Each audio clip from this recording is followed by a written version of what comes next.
Okay, so welcome to the third class, Wednesday class of this semester. And again, in this class, we're learning about the 4 establishments of mindfulness and practicing them as well. And I thought that the last 2 sessions I've given quite a bit of instructions. So this session today, I thought we could start with some meditation to try to practice what we've learned, have more chance to experiment with and put into practice what we've learned. And so we'll do the meditation on the breathing, using the breath as the focal object of our practice. And in the instructions given by the Buddha, we start off just observing the breath coming in and going out. We'll do that for a few moments.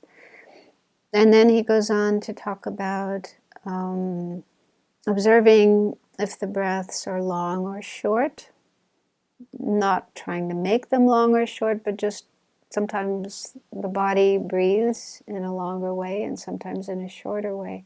So just paying attention and trying to notice if the breath is long or short. Sometimes it will be long, sometimes it will be short.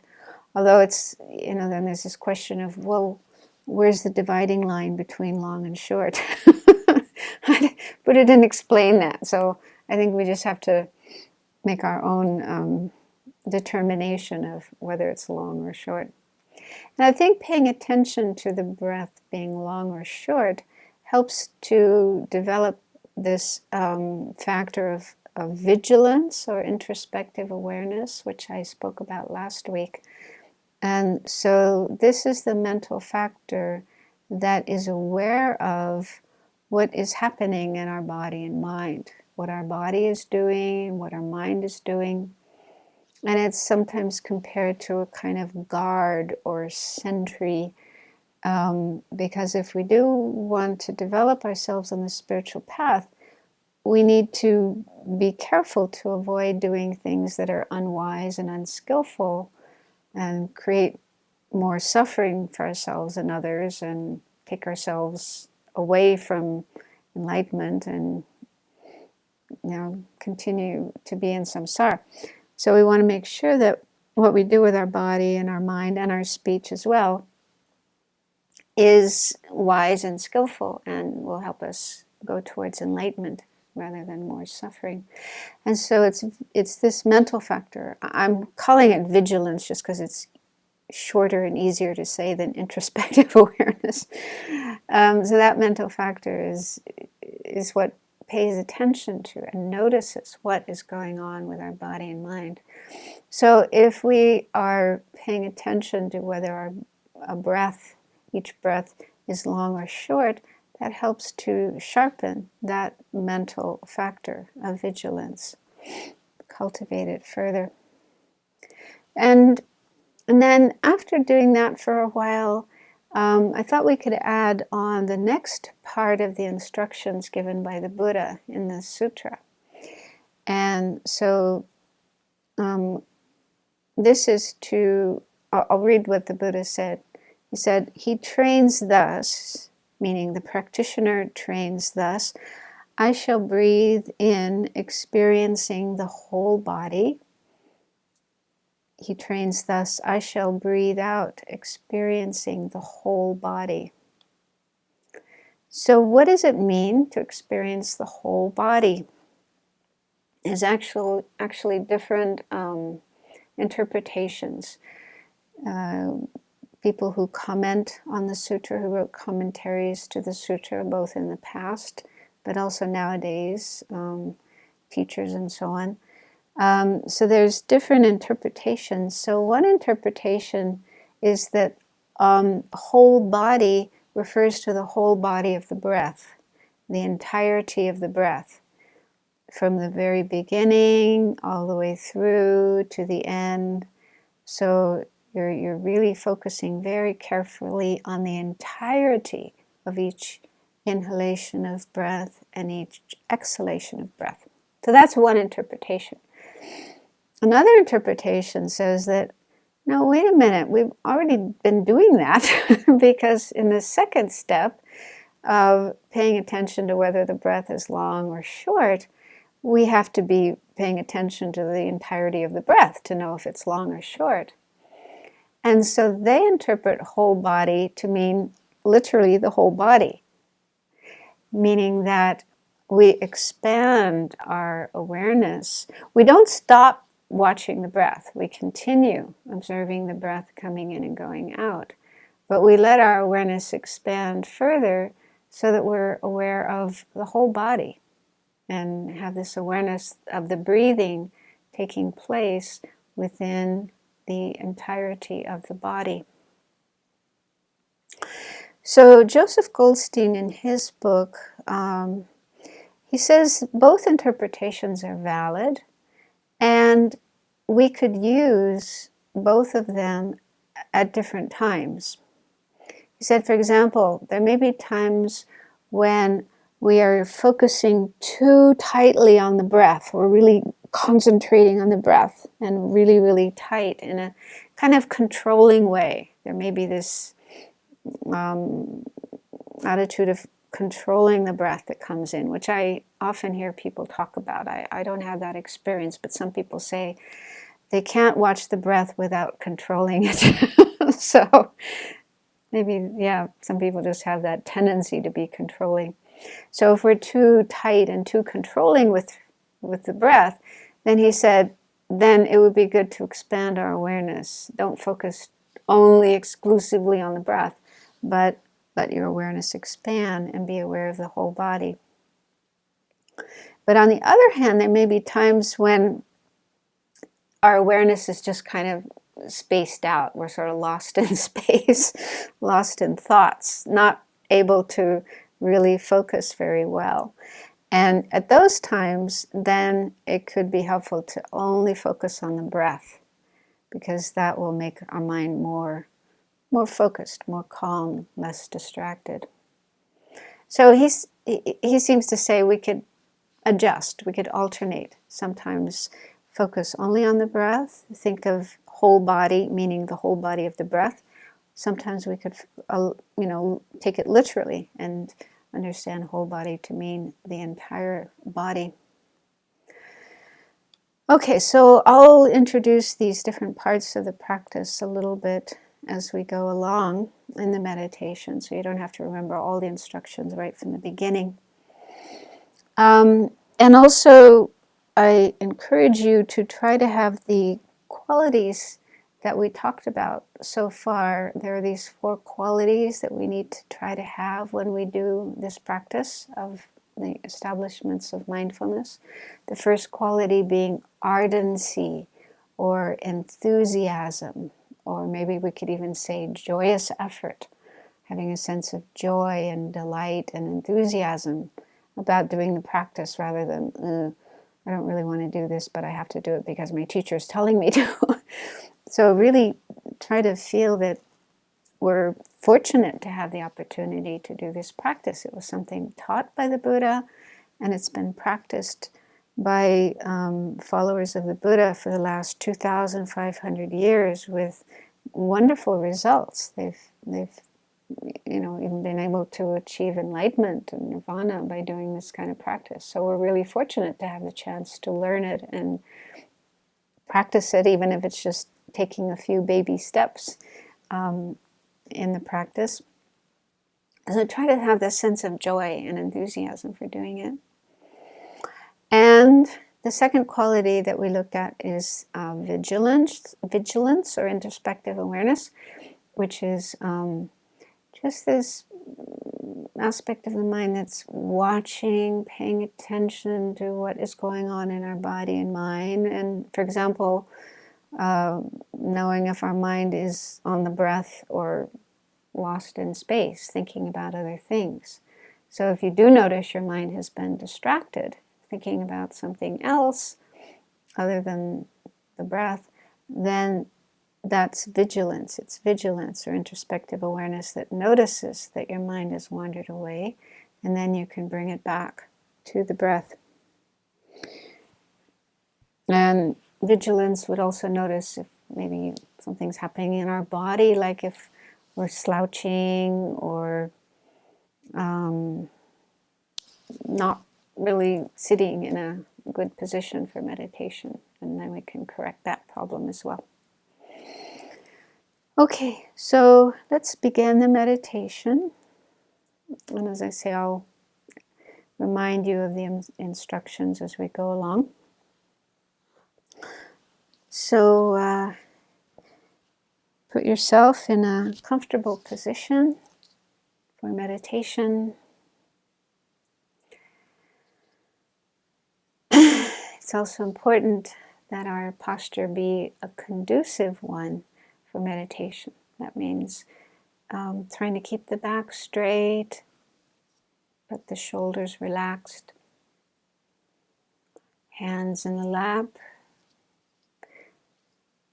And arms not pressed against the sides of the body, but a little bit away so the air can circulate and you don't get too hot.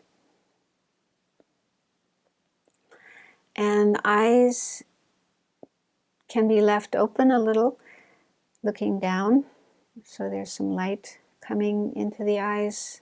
That helps us stay awake and alert.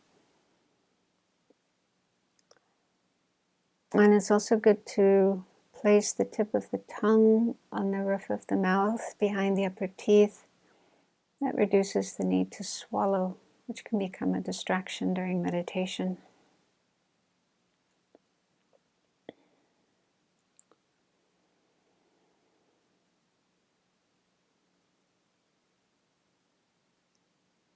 So let your body settle down and relax in this position. And remember the positive, altruistic motivation we generated earlier today. Having the wish to be of benefit to as many other people and beings as possible. Even the entire world, if you're comfortable thinking in that way. And wanting to develop your mind, develop the positive qualities, positive attributes of the mind, such as love, compassion, wisdom, so that you can be more beneficial to others in the world and less likely to do anything harmful or disturbing to others. So may this meditation help us towards that goal.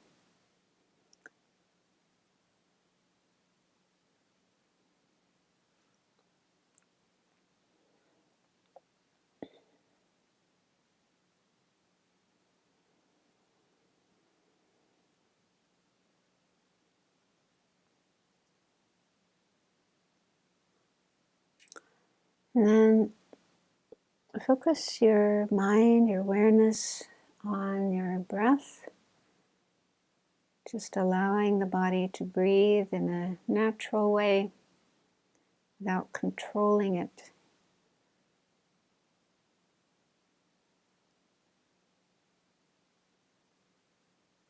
And you can find your own way of being aware of the breath, wherever you can feel it, can experience it most easily, most clearly.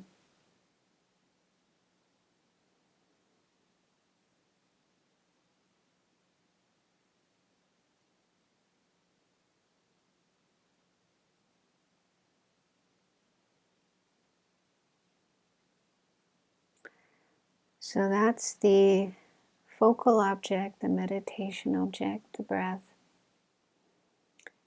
So we try to keep our focus, keep our awareness on the breath. And notice if the mind wanders away from the breath to some other object, like a thought, a memory, a sound. some sensation in the body. So when we notice our mind has wandered away from the breath, that's vigilance, introspective alertness that notices that. And so if that happens, when that happens, just bring your mind back to the breath. Again, it's mindfulness, mental factor of mindfulness that remembers the breath and doesn't allow the mind to forget, wander away. So when your mind is on the breath, remembering to focus on the breath, that means mindfulness is present, it's functioning. So we try to have both mindfulness and introspective alertness present and functioning while we do the meditation. And in that way, we can keep the mind on the object, the breath, and bring the mind back to the object when it wanders away.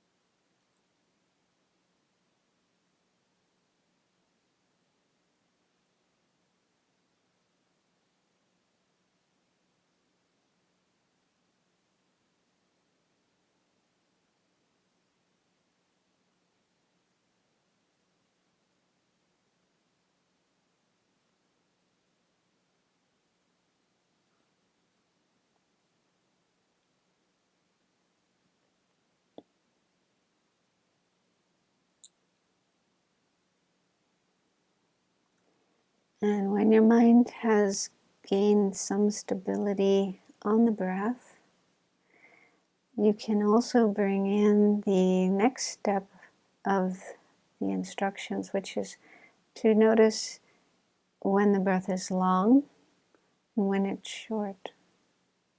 Doesn't mean you have to get into a lot of conceptualization and labeling, but just to have this awareness of breathing in long, breathing out long, breathing in short, breathing out short. So this helps us to have stronger vigilance or introspective awareness.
And then, if and when you feel ready to do so, you can incorporate the next part of the instructions, which is to be aware of the whole body.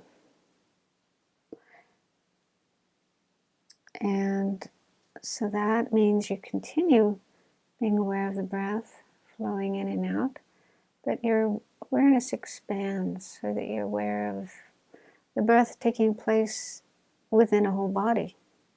It doesn't mean you let your mind go running around your body and paying attention to different parts of your body. Just have this awareness of the whole body within which the breath is flowing in and out.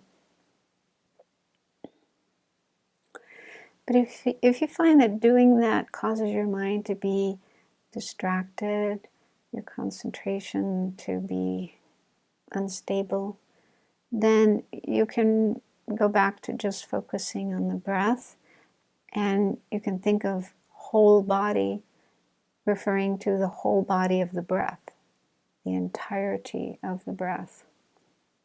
Really paying close and careful attention to each breath, starting with the initial part of the breath and all the way through to the end, and then out again.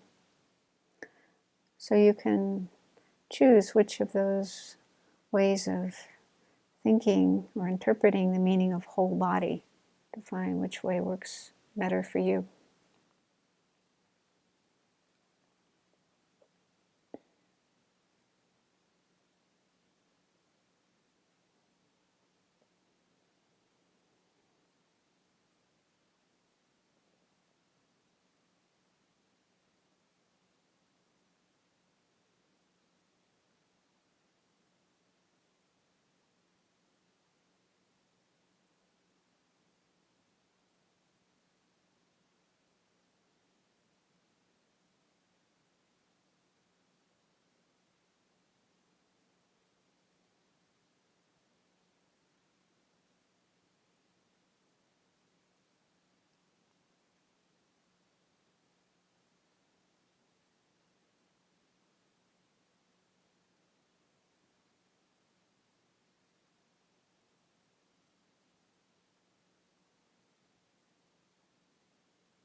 Some people might be wondering, well, if there's all these different steps to the practice, how do you know when to move from one step to the next? And my guess is that if you were really seriously doing this kind of practice, you might be living in a meditation center or maybe in a monastery in Thailand or Burma and spending many hours each day working on these practices. And there's most probably one or more teacher there with whom you could get have conversations about your practice and get personal advice, personal instructions, and you'd give feedback to your teacher would give you advice, and so the teacher would be guiding you along the way. And so if you're, a raw beginner, you'd be starting with just the very first step, and you might spend quite a while on that step before going on to the next one. So for those of us who don't have that opportunity to live in such a situation and have personal instructions, personal guidance from an experienced teacher, it's a little tricky. I think it's good to know more of the instructions, even if we're not ready to practice all of them, because then that will give us a bigger picture of where we're going in the practice and what's the purpose of the practice, what we should be doing, and so on. But then being our own guide in the sense of getting to know ourselves and what's helpful for us and what isn't helpful. So if we notice that trying to do too many things, take on too many different aspects of the practice at once just makes us feel scattered and disturbed, then it might be better to go back to just the beginning steps and spend more time working on that, and then gradually adding on the others. That's my guess. But then, not having had that experience myself of being in Theravada monastery or meditation center and having that kind of personal guidance, then it's just a guess how it works. But also listening to Joseph Goldstein in his talks, the talks which were the basis of the book on mindfulness, he did have that opportunity of spending a lot of time in places like India and Burma and doing many hours of meditation every day with a teacher that he could go back to and get guidance from. So very fortunate if we have the chance to do that. Otherwise, we have to be our own guide and keep going back to the teachings of the Buddha to get help with further steps. So I'd like to now talk about the third of the 4 qualities we started talking about earlier. These are in your book, starting on the bottom of page 41. So we looked at the first of the 2 qualities, the first 2 of the 4 qualities. The first one being ardency or enthusiasm, and the second one being, it's called their clear comprehension, and clear comprehension is just another translation of the term for mindfulness, for introspective alertness and vigilance. So I spoke about that last time. So now I'd like to talk about the third of the 4 qualities, and this is mindfulness. So you can find that on the top of page 42 in your book. So mindfulness is a very, very important quality, we could say. It's actually a mental factor. But in all Buddhist traditions, you see the importance of mindfulness being stressed. And I've often found it a little frustrating because the term mindfulness can seem to have many different meanings, and that is the case. It does have different meanings in different contexts. So we just have to have an expansive mind and not be too focused on there's just one meaning of mindfulness all the time, but understand that it does have different meanings. So Joseph Goldstein himself mentions a few different meanings or uses of the term mindfulness. So the first one he mentions is present moment awareness. And this is probably in contemporary use. Mindfulness has become very popular, and lots of books and even apps on the practice of mindfulness. And so in that context, the way the term mindfulness is being used nowadays, it's probably this one, this meaning of being in the present, aware of what's happening moment by moment. On the other hand, that meaning of mindfulness, paying attention to what's happening each moment, sounds more like vigilance, introspective awareness, because that's the job of that particular mental factor, paying attention to what's happening in our mind and what our body is doing and so on. So what I wonder is if those two mental factors, which are actually different, mindfulness and vigilance or introspective alertness, they have just gotten kind of blended together into one in popular usage. Or maybe when teaching the practice to a large group of people who are not necessarily scholars, and maybe it would be difficult for them to really, tease out the difference between these two mental factors. They just got lumped together into one. Possibly, I don't know. And in the teachings on how to develop calm abiding in the Tibetan tradition, there's these very detailed instructions on how to develop calm abiding or serenity, single-pointed concentration. So in those instructions, mindfulness and vigilance are definitely explained separately. So in the teachings on how to develop calm abiding, mindfulness and vigilance are explained separately.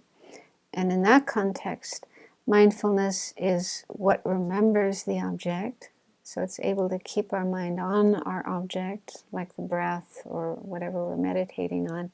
And then vigilance is this other mental factor that's a bit like a spy or a sentry that's kind of watching what the mind is doing and what the body is doing, and looking out for mistakes or faults, such as distraction or sleepiness, sinking, mental dullness, and then correcting those faults. So they do have different jobs to do in the practice of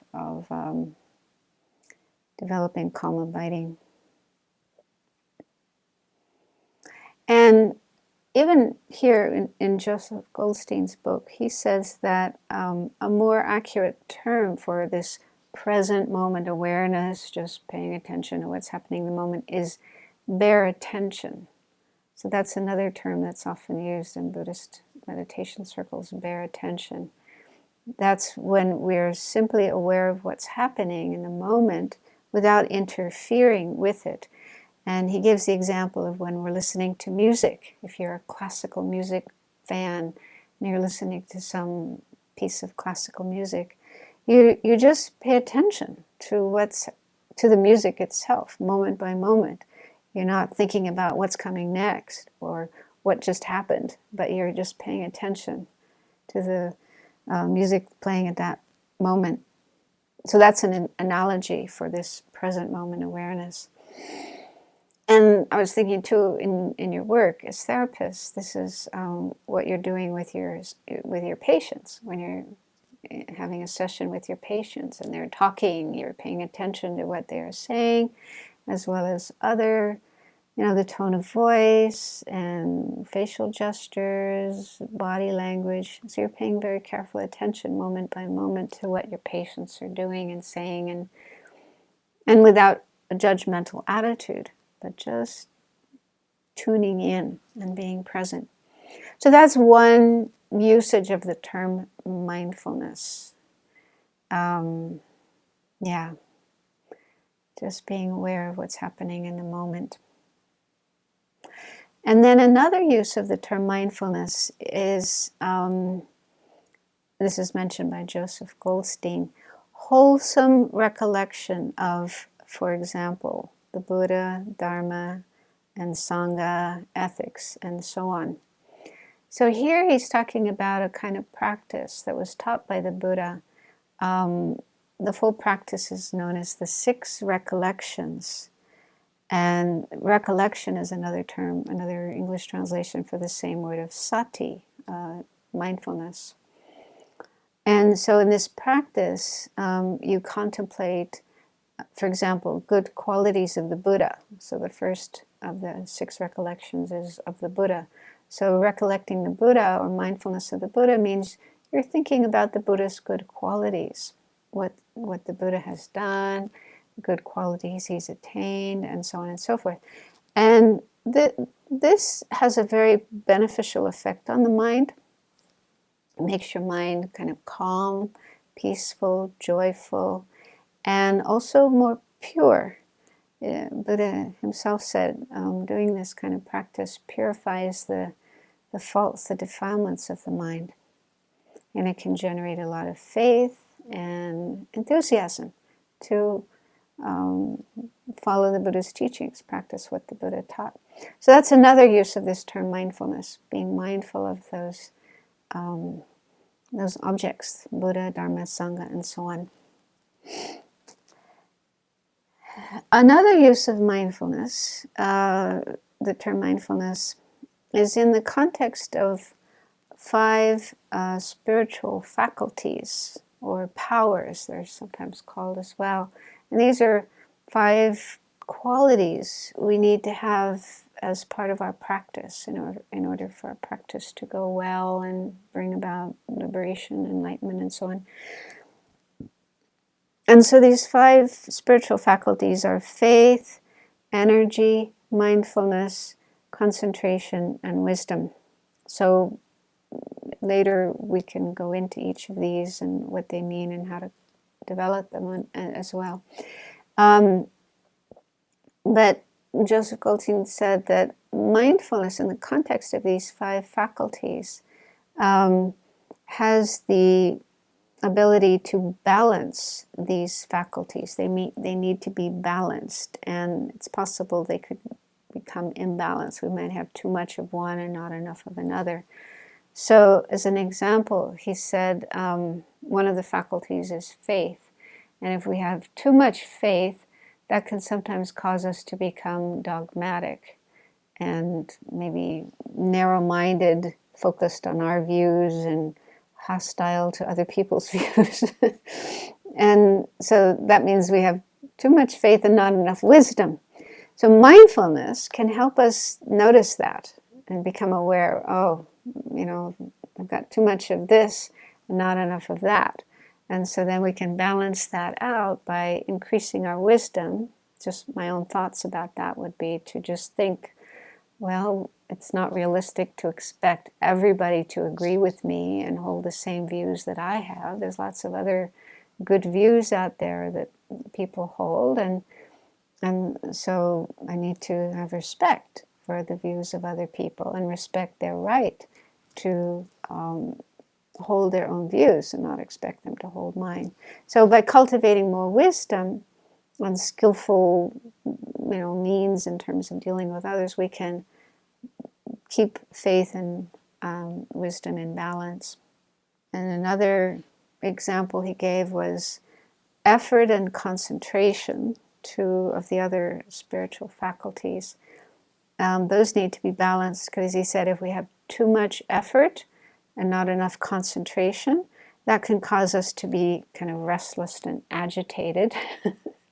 We're really enthusiastic about practicing, but our concentration isn't so good. So if we become aware of that, then that can help us to, cool down our effort and increase our concentration. Or the other way would be having too much concentration and not enough effort. That can lead to sloth and torpor.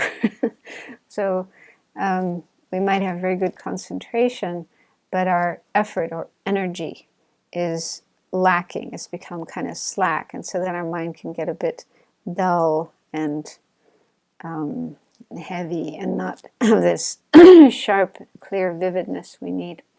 So this is, I think, probably talking about very subtle things that can occur in your practice. If you're practicing many hours a day, you need to keep all these different factors in balanced.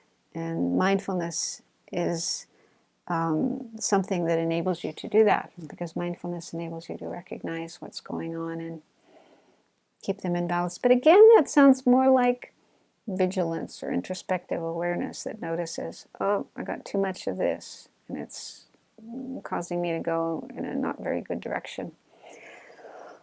So yeah, sometimes the way mindfulness is explained, it's hard to really see the difference between that and vigilance or introspective alertness. And then he mentions one last use of the term mindfulness, and that is guarding the sense doors. So this is also what we have in the Tibetan tradition, the teachings on the Lamrim, the path to enlightenment. We're told we need to guard our sense doors, and what that means is paying attention to what our senses are experiencing, what we are seeing and hearing and smelling, tasting, and also bodily sensations. Because if we're not careful, then our mind can get caught up in afflictive emotions, like we were talking about on Monday, the Monday class, about how if we contact a pleasant object, we see something pleasant or taste some delicious food or hear some beautiful sound. So when we have a pleasant experience, there's the danger that that can lead to attachment. Our mind can get caught up in attachment towards that. On the other hand, when we have an unpleasant sensory experience, we see something unpleasant or hear an unpleasant sound or an unpleasant odor or whatever, then that can lead to aversion and possibly even further than that into anger, and our mind can get all afflicted with hostility, doing something harmful. So mindfulness pays attention to what is happening in each moment, and noticing if there is this danger of getting carried away with an afflictive emotion, and then stopping that from happening. But again, that description sounds more like vigilance, introspective alertness. So what I think is the way that the two work together, mindfulness and vigilance, is that mindfulness is keeping our mind on some object, such as the breath, or what our body is doing, or whether we're meditating or we're in our daily life. Mindfulness is keeping our mind focused, and then it's actually vigilance or introspective alertness that has the wisdom. That's the smart one. That's able to notice if there's something happening that could be dangerous, like some afflictive emotion arising, and is able to stop the mind from getting carried away by that, going in that direction. So it's able to notice what's wholesome and unwholesome, what's beneficial and not beneficial. And then in our tradition, the Tibetan tradition, the term mindfulness is also used with regard to commitments or responsibilities that we have made. For example, those of us who are nuns and monks, monastics, we take vows or precepts. And lay people also can take vows when they take refuge and choose to follow the Buddhist path. They can take a certain number of vows, such as not killing, not stealing, and so forth. So if you have taken any of these vows or precepts, you need to remember that you took them and not forget. That would be disaster. One day you take a vow and the next day you forgot and you go and break the vow. So they talk about mindfulness in keeping in mind and not forgetting what vows we have taken, what precepts we have taken, what commitments we have made, so that we keep them and don't break them and don't go down the wrong track. And this is similar to what happens with ordinary people, like parents. They have children and they're supposed to pick up their child from school at 3 o'clock. So they have to remember that, otherwise the poor kid's sitting there waiting, wondering where mommy is. Or with you and your patients, if you have an appointment to meet your patient at a certain time in a certain place, you need to be mindful of that and not forget. Otherwise, it can cause a lot of distress to the patient. So in that sense, then, mindfulness is the opposite of forgetfulness. Being forgetful, absent-minded, spaced out, or mindless. We actually have this expression in English of being mindless, which is when you're just kind of acting on automatic and not really aware of what you're doing. So mindfulness then enables us to stay on track with what we're supposed to be doing, making sure we do those things, and also what we're not supposed to be doing, making sure we don't do those things. So both in ordinary daily life as well as in Dharma practice, spiritual practice, mindfulness is very important. So, I wanted to just share something from His Holiness, the Dalai Lama. And I'm just talking about his own experience with mindfulness and introspective awareness, or vigilance, also called. So he says, mindfulness and introspective awareness practiced together naturally leads to a calmer and more focused mind. In my own experience, mindfulness of my precepts, which restrains me from involvement with physical and verbal actions, increases mindfulness of my behavior in general.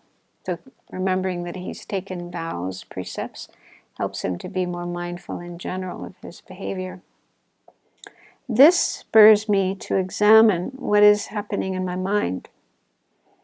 As a result, distraction decreases and the mind is drawn inward toward a calm, one-pointed state, even when I'm not actively engaged in cultivating serenity or calm abiding.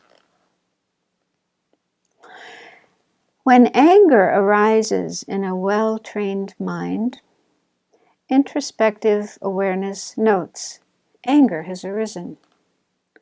We become mindful of the sensations anger arouses in the body and the mood in the mind. When we experience anger, it sometimes seems as though our entire self has turned into the nature of anger.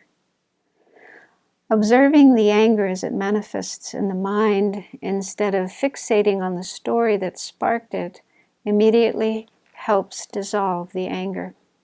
So if we just say to ourselves, there's anger in my mind, or anger has arisen in my mind, that can really help to manage it, rather than our whole being just getting totally caught up, consumed in the anger, and our mind carried away with a story, why we're angry, and so on. Alternatively, introspective awareness identifies the anger, and mindfulness remembers karma and its effects.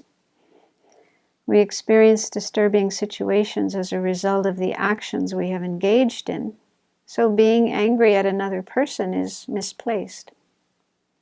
Or we are mindful of the instructions for the taking and giving meditation, Tonglen meditation, and focus on imagining taking on others' anger and its effects, and giving them our body, wealth, and merit to bring them happiness. So those are just some examples of how mindfulness and introspective alertness can function and operate, both not just in our meditation practice, but also in our daily life. So when they're present and functioning, then we're able to notice the arisal of negative states of mind like anger or attachment or jealousy or pride or guilt, beating ourselves up or whatever. So we recognize what's happening in our mind. And then one meaning of mindfulness is remembering practices we have learned for dealing with those mental afflictions so that we can manage them, maybe even transform our mind into something more positive rather than just getting totally caught up in that negative state of mind. Okay, so I hope that is helpful. And next week, I'll explain the fourth of the four qualities.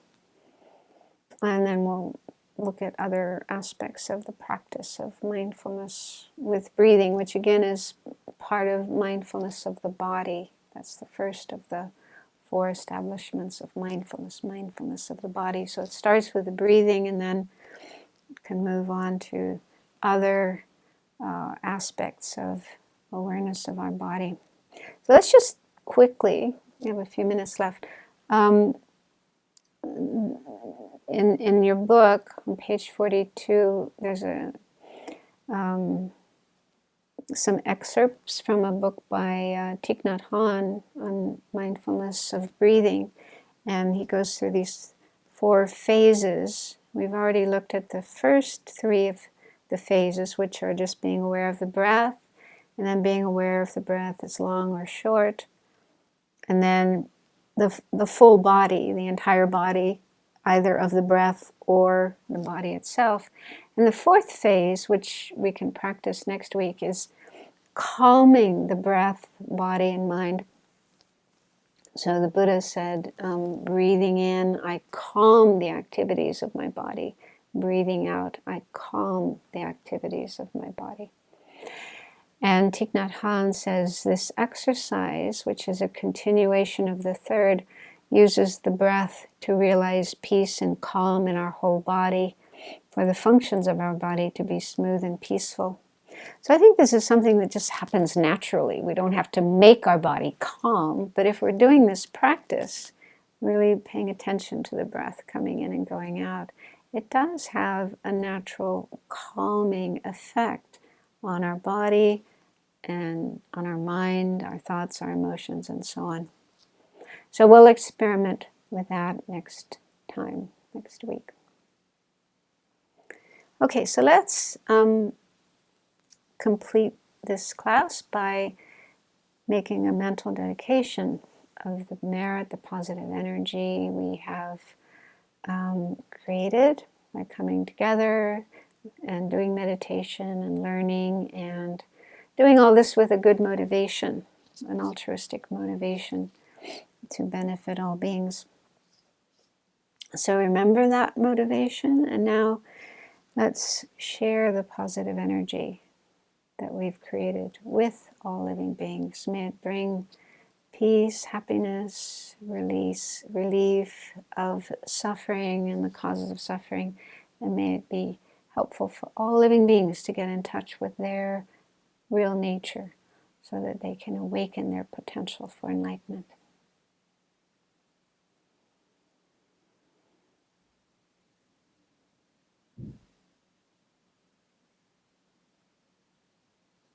Okay, thank you.